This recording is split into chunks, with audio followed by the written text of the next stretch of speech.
now there's a young person who thinks they're nothing more than a worthless price tag, who is constantly defied from the dictionary of prejudiced society. Definitions that have caused severe cases of anxiety. They search day and night for their true identity like a clueless detective. Not one from society, but one from a whole new perspective. To the ones who tweet themselves with hashtags, Facebook statuses, unfamiliar faces in dislocated places, faceless identities in a puzzle of society. Right now, there's a silenced asylum seeker, a fear eater and a courageous public speaker, an enemy of the grim reapers, walking weapons, bullets for eyes, with every heartbeat, the trigger, the knocks on the door, memories of the cold-blooded war back home. 3. Open the door. 2. We're coming in. 1. Explosion. When shouting, their droplets of spit feels like shots being pierced through her dignity, aggressively shoved into portable prisons like uncontrollable beasts. See, she still has love for the streets, but hate for these sheets. She's still sleeping tonight. And those nights, these nights will come storming down, and how they begin to make sure she flees back to her country for being a broke beat. You see these so-called peacemakers who break up people's lives. It's becoming hard to survive when they come at you like speaking knives. Where do I stand in this country of peace? Where does she stand in this country of peace? Where do we stand in this country of peace? Her life used as a template for laughter. The joke banked, but her life didn't. Forever living on happily ever after. Mike Brown of Ferguson, Missouri, 18 years of age. Mark Duggan of Tottenham, North London, 29 years of age. Eric Garner of Staten Island, New York, 43 years of age. All killed in the hands of a white police officer.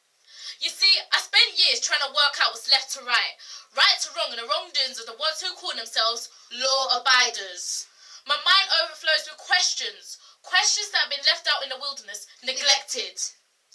Is the racial discrimination coming from a single officer or a task for the whole force to complete? We do not discriminate, but simply challenge crime. Then tell me why on average a young black man is likely to get stopped 28 more times on a daily basis. Why can't I travel to the local shopping mart without being interviewed pointlessly? Why does it take several years for a black man to claim justice? Why can't I walk around designer clothes without being watched like a prey?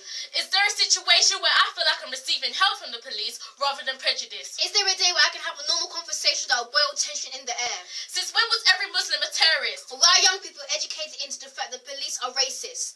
When is a black person going to be able to join the police force without feeling they betray their own people? See, if my words are swords and let my poetry be my shield, and let the paper I write on be a field to bat out my thoughts and emotions. See, I always need to think about who I am. Who are you? If you're not defined by name, who are you to talk about identity? It's a bit ironic, isn't it?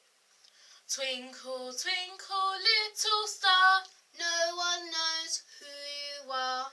In this world that we live in, society deemed us to make us think that you were fit for the job, but they defined you by the colour of your skin. For to battle you couldn't even win, so they pinned you down like a safety pin. Said that safe to play the game even though you lost anyway. Identity's funny, you know. We all live in one society, but we black people segregate ourselves. The light skin from black, the brown skin from black, and the dark skin from black. At the end of the day, we're all black. Man, never say that word, the N-word. A contemptuous term for black people used to destroy the dignity of blacks. How can a black person get offended by other races saying the N-word when we use it as a general term? In songs, in films, and in everyday life, the word has been stripped down of its meaning.